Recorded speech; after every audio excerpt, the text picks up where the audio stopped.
তুমি আসবে বলে আমি সবটা জেনে শুনেও তো মানুষটার সাথে খারাপ ব্যবহার করলাম বল। আমি যে কেন ওরকম কথা বললাম আমি নিজেই জানি না দিশা। আসলে ফোনে তখন ওদিকে হঠাৎ মালিনীর গলাটা শুনে না আমি নিজেকে আটকে রাখতে পারলাম না। আমি খুব রেগে গেছিলাম। আমি কেন রেগে গেছিলাম আমি সত্যি জানি না। আমার খুব ভয় লাগছে জানো তো দিশা, খুব ভয় লাগছে। মানুষটা যদি কিছু হয়ে যায় আমি নিজেকে কোনোদিনও ক্ষমা করতে পারবো না। আমি আমি কি করি বলো তো? দাদা ভাই কিচ্ছু হবে না, তুমি একদম চিন্তা করো না তো। আচ্ছা দিদি ভাই, মায়ের কথা শুনে আমরা নিজেদের আনন্দটা কেন নষ্ট করবো বলো তো? তুমি আজকে কাকুর জন্য রান্না করবে বলেছিলে না?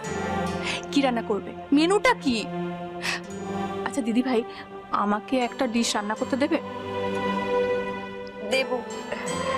কি রান্না করবে বলো? কি রান্না করবো?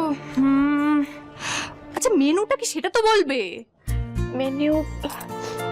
মেনুটা সিম্পল। আসলে বাবা পোলাও খেতে ভালোবাসেন তো পোলাও করবো, আর 4 রকমের ভাজা, মাছ ভাজা আর মাংস। ওরে বাবা, তাহলে আমি ভাজাটাই করব, ওটাই সেফ। শোনো দিদি ভাই, দাদা ভাই ফিরলে আমরা আবার সেলিব্রেট করব। দাদা ভাই তো সেলিব্রেটই করতে পারলো না। আমি জানি দাদা ভাইয়ের খুব মন খারাপ হয়েছে। দাদা ভাই তো কাকুকে খুব রেসপেক্ট করে।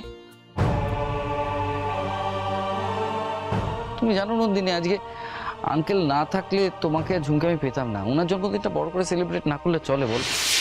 আর শোনো, দাদা ভাই ফিরলে না একটা প্ল্যান বানাতে হবে। কিসের প্ল্যান?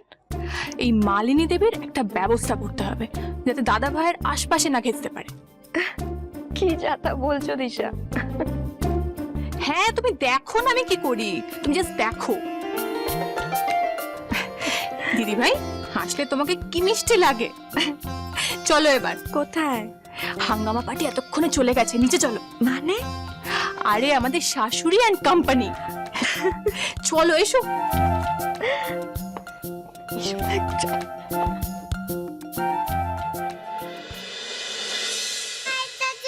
হ্যাঁ মা আসবে, মা আসবে। তুমি এটা খেয়ে নাও বাবু, বাবু দুধ না, প্লিজ দুধটা খেয়ে নাও।